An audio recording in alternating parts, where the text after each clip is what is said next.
दोस्तों, बॉलीवुड अपडेट के इस वीडियो में आपका स्वागत है।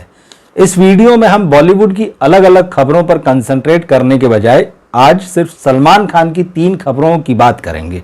सलमान खान सुर्खियों में है, सिकंदर रिलीज हुई है, तब से बहुत सारी खबरें आ रही है सिकंदर के बारे में, सलमान खान के बारे में। लेकिन इस वीडियो में हम सलमान खान की सिकंदर के अलावा उनसे जुड़ी हुई 2 और खबरों की बात करेंगे।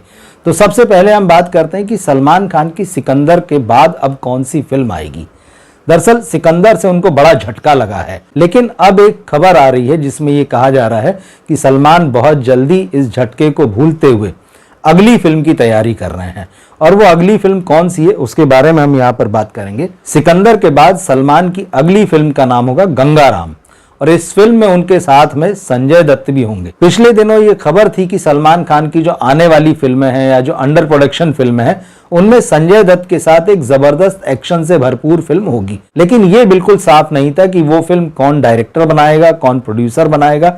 सिर्फ इतना कहा गया था कि संजय दत्त और सलमान खान की जोड़ी जो है वो पर्दे पर लौटेगी, मगर बिल्कुल अलग अंदाज में। अब ये अनाउंसमेंट ऑफिशियल नहीं हुआ है, लेकिन जो मीडिया में खबरें आ रही है तो गंगाराम नाम की ये फिल्म सलमान खान का प्रोडक्शन, मतलब सलमान खान फिल्म्स खुद बना रहा है। सलमान खान ने इन हाउस इस फिल्म को डेवलप कराया है, इसकी कहानी, इसकी स्क्रिप्ट, और जब ये रेडी हो गई तो संजय दत्त को इसकी कहानी सुनाई गई और उन्होंने तुरंत इस फिल्म के लिए हाँ कह दिया।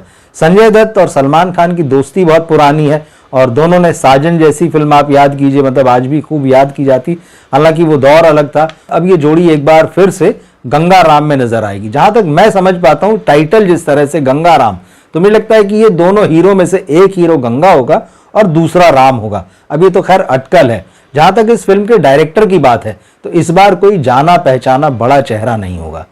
सलमान खान ने अपनी ही कंपनी में काम करने वाले एक डायरेक्टर को पहली बार मौका देने का फैसला किया है और उसका नाम है कृष्ण अहीर।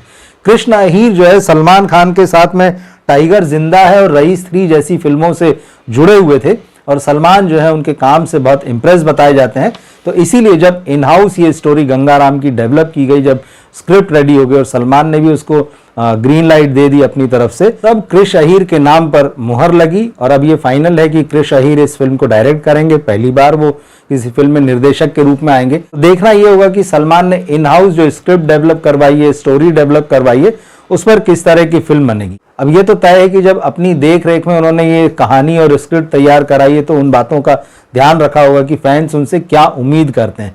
लेकिन ऐसी फिल्मों के खतरे भी हैं जो हमने सिकंदर में देख लिए। जब एक हीरो या एक प्रोड्यूसर जो है सिर्फ अपने मन के मुताबिक डायरेक्टर को निर्देश करता है कि भाई ऐसी फिल्म हम चाहते हैं, ऐसी फिल्म आपको बनानी है, तो जो सिकंदर निकल कर आई है उसके बारे में यही कहा जा रहा है कि AR मुर्गादास जैसा सीनियर और नामी डायरेक्टर फिल्म बना रहा है, मगर उसके ऊपर जो प्रेशर रहा होगा वो साफ साफ दिखाई दे रहा है। और मुर्गादास ने एक अपने इंटरव्यू में कहा भी था कि जब आप सलमान जैसे स्टार या किसी भी बड़े स्टार के लिए फिल्म बनाते हैं तो आपको उसके फैंस को ध्यान रखना पड़ता है। मतलब इनडायरेक्टली वो ये कह रहे हैं कि भाई मैं अपने मन से फैसले नहीं ले सकता था, मैं सिर्फ अपने कॉन्शियस की नहीं सुन सकता था, मेरे ऊपर बाहर का बहुत सारा दबाव था। तो खैर गंगाराम का क्या होगा ये हम देखेंगे। सलमान खान से जुड़ी दूसरी खबर, ये चेतन भगत जो अंग्रेजी के राइटर हैं, उपन्यास लेखक हैं, उनके हवाले से आ रही है। दरअसल चेतन भगत ने सलमान खान के साथ में 2 फिल्मों में काम किया और उनके क्या अनुभव रहे इससे जुड़ी हुई कुछ बातें उन्होंने एक इंटरव्यू में कही और उसमें उन्होंने सलमान खान की पर्सनैलिटी पर कुछ रोशनी डाली है। तो एक बात उसमें बहुत इंटरेस्टिंग कही, जब मैं बाहर निकलता हूं मेरे आसपास इतने सारे फैंस होते हैं, इतनी भीड़ होती है लोगों की जो मुझे देखना चाहते हैं, फोटो लेना चाहते हैं, मुझे छूना चाहते हैं, तो वो जब मैं अपने चारों तरफ देखता हूं तो मुझे ऐसा लगता है जैसे चिड़ियाघर में कोई बंदर होता है। मतलब सलमान खान यहाँ पर अपनी तुलना उस बंदर से कर रहे हैं चिड़ियाघर के, जिसको देखने के लिए भीड़ जुटती है। अब आप इसको कैसे लेंगे ये आप अपनी समझ से तय कीजिए, लेकिन सलमान खान की यहाँ एक बड़ी मजबूरी भी दिखाई देती है, क्योंकि वो कह रहे हैं कि जब तक ये फैंस हैं तभी तक मैं हूं। और सिकंदर से ये साबित हो गया है कि अगर आपके फैंस हैं तभी आप हैं, क्योंकि अगर फैंस के मन में आपको लेकर अगर कोई क्रेज नहीं है तो आपके उस स्टारडम का कोई मतलब नहीं है। सिकंदर के फ्लॉप होने का एक बड़ा रीजन कुछ लोग ये भी बता रहे हैं कि पिछले कुछ समय में सलमान खान के आसपास जिस तरह से सिक्योरिटी जो है टाइट कर दी गई है, फैंस उनके पास जा नहीं सकते हैं, फैंस उनसे मिल नहीं सकते हैं, फैंस को उनसे 10 हाथ दूर रखा जाता है। और यहां तक होता है कि अगर उनके बॉडीगार्ड्स देख लेते हैं कि कोई फैन उनकी फोटो ले रहा है या वीडियो बना रहा है दूर से ही सही, तो अक्सर वो उसको रोक दिया करते हैं कि भाई फोटो नहीं खींचना है, फोटो नहीं खींचना है, वीडियो नहीं लेना है। दरअसल इसके पीछे सलमान खान की सुरक्षा का मामला है। पिछले कुछ समय से जिस तरह से वो गैंगस्टर लॉरेंस बिश्नोई के निशाने पर हैं, जिस तरह से उनके बांद्रा स्थित घर पर फायरिंग हुई थी, इन सारी बातों के मद्देनजर जो है उनकी सिक्योरिटी बहुत टाइट कर दी गई है और बहुत अलर्ट रहते हैं उनके गार्ड्स जो हैं। तो ये बात भी सही है कि अगर दूर भी अगर कोई भीड़ में व्यक्ति खड़ा है और वो मोबाइल से तस्वीर ले रहा है या वीडियो ले रहा है तो बहुत आशंकित होकर उसको देखते हैं। और अमूमन ये अलाउ ही नहीं किया जाता है कि सलमान खान की कोई तस्वीर खींचे, उनके पास आने की बात तो बहुत दूर है। अब जानकार जो है वो ये कहते हैं कि सलमान खान की इस बात ने उनके फैंस को बड़ा जबरदस्त नाराज किया है कि भाई ये सितारा तो हमसे इतने दूर हो गया है तो इससे हमारा कनेक्ट ही कहाँ बनता है। हालांकि सलमान खान का क्रेज है वो दिखाई देता है। अभी ईद पर आप देखिए, वो हालांकि बुलेट प्रूफ कांच उन्होंने अपने घर में लगवा लिया है, जो विंडो जो थी उनकी, तो उस बुलेट प्रूफ ग्लास के पीछे जब वो खड़े हुए थे बाहर बहुत सारी भीड़ थी, वो अपने फैंस को हाथ हिला के जो है अभिवादन कर रहे थे। लेकिन वहां आपने देखा होगा उन वीडियोज में कि फैंस उनकी बिल्डिंग के ठीक नीचे नहीं थे, उसमें भी कुछ दूरी पर बैरिकेड्स लगा दिए गए थे, पुलिस लगी थी। और वहां से तो अब ये सलमान और फैंस के बीच में जो दूरी आती जा रही है, तो कई लोगों का ये मानना है कि उस दूरी ने जो है सिकंदर को बड़ा नुकसान पहुंचा है। तो यहाँ जैसे मैं चेतन भगत की बात कर रहा था तो उन्होंने कहा कि सलमान खान बड़े सहज व्यक्ति हैं, वो एक ही बार में या तो आपसे कनेक्ट होंगे या फिर नहीं होंगे।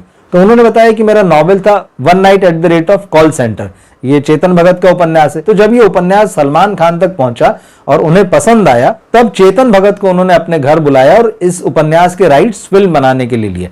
आपको याद होगा सलमान खान की एक फिल्म आई थी हेलो, वो इसी उपन्यास पर आधारित थी। तो चेतन ने कहा कि भाई जब मैं उनसे मिला तो उनसे बात वगैरह की तो उन्होंने कहा कि ठीक है मिलने जुलने का सिलसिला रहे या फिल्म की बात हुई। तो चेतन भगत ने कहा कि भाई मैं तो बैंक में नौकरी करता हूं, मुझे वहां टाइम से जाना आना होता है। तो सलमान ने एकदम तुरंत छूटते ही कहा कि छोड़ो ठीक है, तुम मेरी अगली फिल्म भी लिख रहे हो। तो एकदम सीधे ऑफर कर दिया, मतलब ये सोचा भी नहीं कि एक राइटर है वो उपन्यास लिखा है वो फिल्म लिखेगा कि नहीं लिखेगा, सीधे सीधे उन्होंने अपनी फिल्म ऑफर कर दी। और सलमान खान की जो किक फिल्म थी साजिद नाडियाड वाले की, जिसकी किक 2 बनने की भी खबरें आ रही है, पिछले साल उसका एक फोटोशूट जो है सोशल मीडिया में डाला गया था और कहा गया था कि किक 2 की तैयारियां शुरू हो गई है। तो उस किक फिल्म के स्क्रिप्ट राइटर चेतन भगत भी थे। तो चेतन भगत के अनुसार सलमान खान जैसे हैं वैसे हैं और अपने फैंस को लेकर बहुत कॉन्शियस रहते हैं और वो हमेशा ये कहते हैं कि अगर ये फैंस नहीं है तो फिर मैं भी कुछ नहीं हूं। और चेतन भगत ने कहा कि उनकी इस बात को मैं बहुत खूब याद रखता हूं, क्योंकि कई बार ये होता है कि मैं एयरपोर्ट पर जाता हूं, चेतन भगत की भी अपनी एक फैन फॉलोइंग है, तो बोले बहुत सारे लोग मुझे मिल जाते हैं, कभी घेर लेते हैं, कभी ऐसी जगह पर होता हूँ या किसी के साथ होता हूँ कि भाई मुझे लगता है कोई डिस्टर्ब ना करे, कुछ बात कर रहा हूँ, तब भी लोग आते हैं। तो बोले मुझे कभी कभी खींच होती, लेकिन तभी मुझे सलमान खान की ये बात याद आती है कि ये फैंस अगर नहीं है तो फिर कुछ भी नहीं है। तो सलमान फैंस के बारे में किस तरह से सोचते हैं ये बात चेतन भगत ने कही है, ये अच्छी बात है।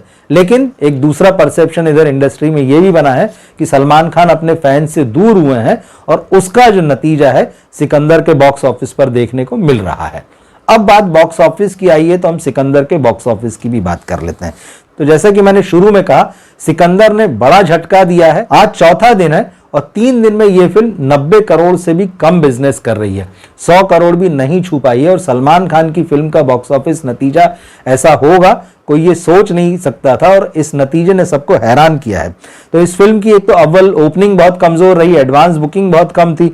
तो पहले दिन इस फिल्म का कलेक्शन सिर्फ 26 करोड़ रुपए था और दूसरा दिन जब आया ईद का तो ये लगा था कि चलिए ईद में जो है सलमान के फैंस निकलेंगे और इस फिल्म को देखने जाएंगे और सलमान को ईदी देंगे, लेकिन ऐसा नहीं हुआ। ऐसी उम्मीद थी वैसा फिल्म परफॉर्म नहीं कर सकी, दर्शक निकले नहीं उनकी फिल्म देखने के लिए और दूसरे दिन का कलेक्शन 29 करोड़ रुपए था।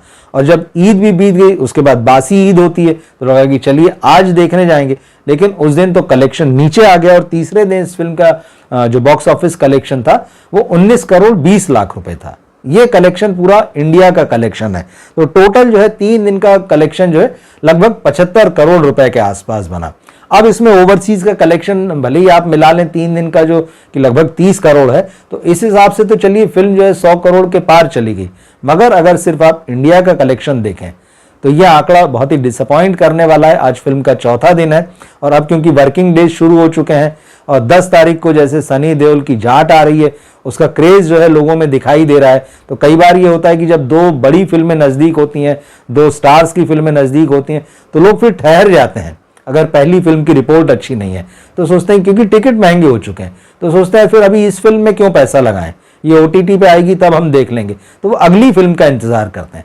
तो जैसे सनी की फिल्म का क्रेज धीरे धीरे बन रहा है, टीजर उसका बहुत पसंद किया गया, ट्रेलर पसंद किया गया, और अब क्योंकि बहुत ही नज़दीक आ चुकी है फिल्म की रिलीज, 6 दिन बचे हैं सिर्फ, तो लोग इंतजार करेंगे, निकलेंगे नहीं। तो ऐसे में देखते हैं कि सिकंदर का बॉक्स ऑफिस कलेक्शन कहां जाके ठहरता है। ट्रेड के लोगों का यह अनुमान है कि जिस तरह से फिल्म को ओपनिंग मिली और जो हाल फिलहाल दिख रहा है, उसके हिसाब से ये फिल्म अगर 125 से 150 करोड़ का लाइफ टाइम बिजनेस भी अगर बॉक्स ऑफिस पर करे इंडिया में, तो ये बड़ी बात होगी।